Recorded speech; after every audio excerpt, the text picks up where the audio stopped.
Pangeran Diponegoro, seorang pahlawan nasional Republik Indonesia dan juga seorang bangsawan dari Kesultanan Yogyakarta. Beliau merupakan putra dari Sultan Hamengkubuwono III dengan seorang selir bernama Raden Ayu Mangkorowati.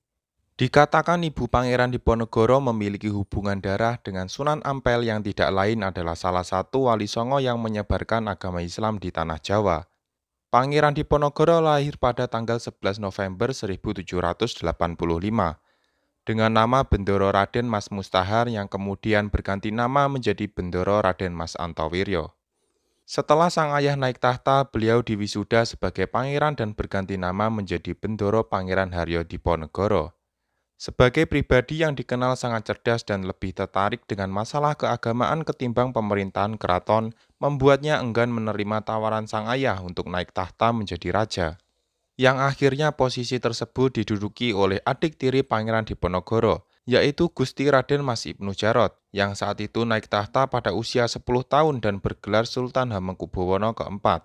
Di sisi lain, beliau sadar diri bahwasanya ibunya yang hanya seorang selir merasa tidak layak menduduki singgasana sebagai seorang raja. Sebagai seorang pangeran, beliau lebih memilih tinggal di Tegalrejo yang lokasinya berdekatan dengan Gusti Kanjeng Ratu Tegalrejo, permaisuri dari Sultan Hamengkubuwono pertama yang merupakan eyang buyutnya ketimbang tinggal di dalam keraton. Dalam video kali ini kita akan membahas tentang kisah bagaimana peran Pangeran Diponegoro dalam peristiwa Perang Jawa yang berlangsung selama 5 tahun, yakni dari tahun 1825 sampai tahun 1830, antara pasukan Jawa melawan tentara kolonial Belanda yang dibantu oleh Kesultanan Yogyakarta, dan apa yang melatar belakangi terjadinya perang besar tersebut, serta bagaimana akhir dari jalannya perang yang dipimpin oleh Pangeran Diponegoro untuk mengusir para penjajah. Tanpa berlama-lama, langsung saja kita berlanjut ke topik pembahasan. Pada tanggal 6 Desember 1822, Hamengkubuwono keempat meninggal dunia secara mendadak ketika sedang bertamasya pada usia 19 tahun. Yang akhirnya hal tersebut menimbulkan kabar bahwa penyebab beliau meninggal akibat diracun. Putra mahkota yang saat itu masih berusia 3 tahun, diangkat menjadi raja selanjutnya dan bergelar Hamengkubuwono kelima. Dalam pelaksanaannya dikarenakan sang raja masih berumur balita, akhirnya ditunjuklah Pangeran Diponegoro dan Pangeran Mangkubumi sebagai wali bagi sang raja balita. Ada sebuah kejadian di Keraton Yogyakarta yang membuat Pangeran Diponegoro marah, yakni saat John Ker Anthony Hendrik Smitherd yang ketika itu menjabat sebagai residen baru Yogyakarta atas perintah Gubernur Jenderal Hindia Belanda. Ia bertindak sangat keterlaluan dengan menduduki tahta keraton selama 31 bulan dan menerima sembah bakti dari para bupati Jawa ketika upacara Garebeg pada 9 Juni 1823.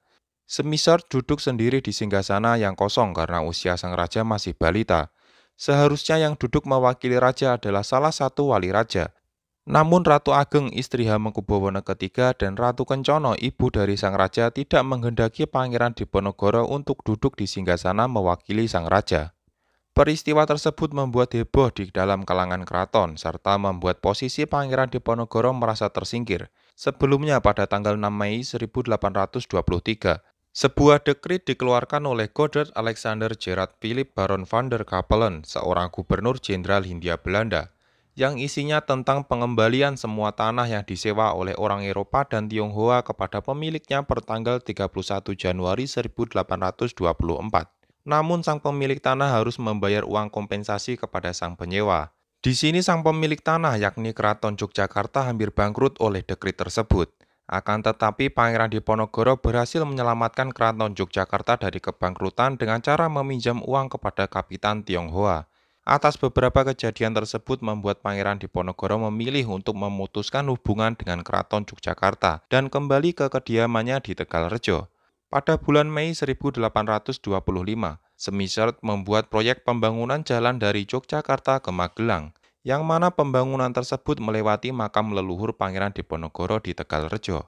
Sebelumnya dalam pemasangan patok tersebut, Patih Danurejo tidak memberitahu Pangeran Diponegoro. Barulah setelah patok-patok itu dipasang, beliau mengetahuinya dari para petani yang berseteru dengan para anak buah Patih Danurejo. Mengetahui hal itu, Pangeran Diponegoro menyuruh mengganti patok-patok tersebut dengan tombak sebagai pernyataan untuk perang. 20 Juli 1825, Keraton Yogyakarta mengutus dua bupati senior keraton untuk memimpin pasukan gabungan keraton dan Belanda dalam upaya penangkapan Pangeran Diponegoro di Tegalrejo. Setibanya di sana, pasukan tersebut memicu pertempuran yang cukup sengit dan membuat kediaman sang pangeran berhasil dikuasai dan dibakar. Namun demikian, sang Pangeran Diponegoro berhasil lolos bersama sebagian besar pengikutnya yang ternyata lebih dulu mengetahui kedatangan para pasukan tersebut. Dengan membawa keluarga dan pasukannya, Pangeran Diponegoro berangkat menuju Gua Selarong yang terletak di Kabupaten Bantul untuk dijadikan markas menyusun strategi pasukannya. Penyerangan di Tegalrejo oleh pasukan Belanda dengan bantuan Keraton Yogyakarta menjadi awal terjadinya Perang Jawa yang berlangsung selama 5 tahun.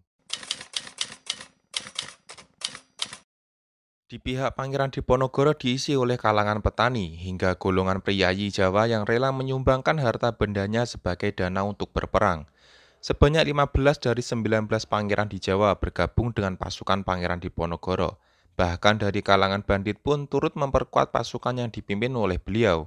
Bagi Pangeran Diponegoro dan para pengikutnya, peperangan ini merupakan perang jihad untuk melawan Belanda dari tanah Jawa. Sebanyak 50.000 pasukan gabungan Belanda dan Kesultanan Yogyakarta diturunkan, sedangkan di pihak Pangeran Diponegoro menerjunkan sebanyak 100.000 pasukan Jawa. Pengerahan pasukan infanteri, kavaleri, dan artileri di kedua belah pihak berlangsung sangat sengit, yang mana cakupan wilayah pertempuran terjadi di puluhan kota di seluruh Jawa. Saking sengitnya pertempuran, dikatakan jika suatu wilayah dikuasai pihak Belanda pada siang hari, maka malam harinya wilayah tersebut sudah dikuasai kembali oleh pasukan Jawa. Taktik gerilya digunakan oleh Pangeran Diponegoro dalam pertempuran tersebut, serta serangan-serangan besar pasukan Jawa selalu dilakukan pada bulan-bulan penghujan. Namun ketika musim penghujan telah tiba, maka gubernur Belanda akan mengadakan gencatan senjata dan berunding, karena hujan tropis membuat pergerakan pasukan Belanda terhambat oleh penyakit malaria dan disentri, yang melemahkan kondisi fisik bahkan merenggut nyawa para serdadu pasukan Belanda. Ketika masa gencatan senjata berlangsung, orang-orang Belanda akan menyebarkan mata-mata dan provokator untuk memecah belah serta menghasut para pejuang Jawa di bawah pimpinan Pangeran Diponegoro. Namun hal itu sedikit pun tidak menggoyahkan semangat perjuangan untuk melawan penjajahan Belanda. Pada 28 November 1827, Raden Tumenggung Sosrodinogo yang merupakan adik ipar Pangeran Diponegoro ikut memberontak di Bojonegoro dan berhasil menguasai wilayah Rembang, Lasem, dan Tuban. Namun sayangnya setahun kemudian, Raden Sosrodinogo menyerah kepada Belanda setelah beliau kehabisan pasukannya. Tahun 1829, Kiai Mojo berhasil ditangkap oleh serdadu Belanda yang kemudian disusul dengan tertangkapnya Pangeran Mangkubumi dan Panglima Alibasa Sentot Prawirodirjo.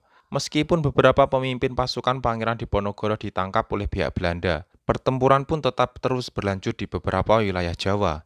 Akhirnya pada tanggal 28 Maret 1830, Jenderal de Kock mengundang Pangeran Diponegoro untuk melakukan perundingan di Wisma Karesidenan Magelang. Namun di situ Pangeran Diponegoro malah dijebak dan ditangkap oleh pihak Belanda yang kemudian Pangeran Diponegoro diasingkan ke Benteng Rotterdam, Makassar. Atas tertangkapnya Pangeran Diponegoro menandakan berakhirnya perlawanan bangsawan Jawa terhadap Belanda. Selama berlangsungnya Perang Jawa, korban di pihak Belanda sebanyak 8.000 serdadu Belanda dan 7.000 pasukan pribumi. Sedangkan korban di pihak Pangeran Diponegoro sebanyak 20.000. Namun peperangan tersebut juga berimbas terhadap warga sipil.